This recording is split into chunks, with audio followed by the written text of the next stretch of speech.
But you know what? And I wish I could just tell you that we're just making this stuff up. But if you take a look at the clip, we got Seattle, Washington, their Pride Parade. Play the clip.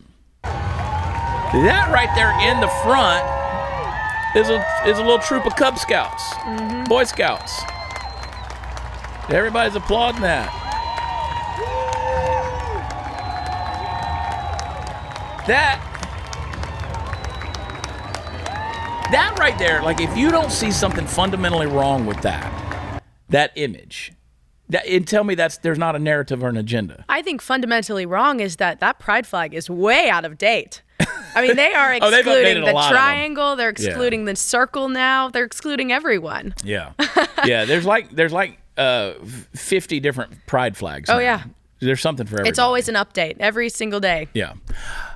So yeah, I have a real problem when I see stuff like that because again, and people say, "Oh, that grooming thing is a myth," except it's not. No, it's not. And you know what I've seen is any of these quote marginalized groups, and I was sitting there thinking the other day, and I go, the problem is they want to pretend to sympathize with the marginalized in order to weaponize. Okay, I feel like a preacher right now.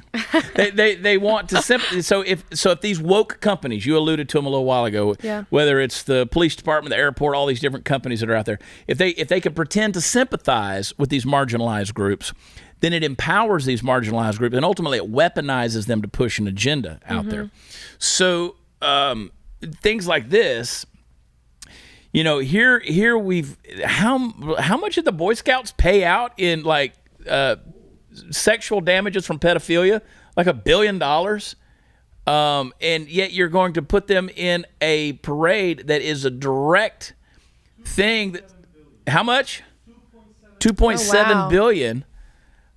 In because of sexual assault and pedophilia in the Boy Scouts, and now you're going to throw a troop of them up there in front of and carry the pride. This is again, you're pushing a lifestyle built on your sexual practices. Right? And even within the letters, right, we have LGBTQ, right? The first two letters, lesbian, gay, is built off of the assumption that this is who I am, my DNA has been coded, I love who I love, you can't change that about me. But then you get to the T, trans, and their ideology is built off of you can change anything about yourself.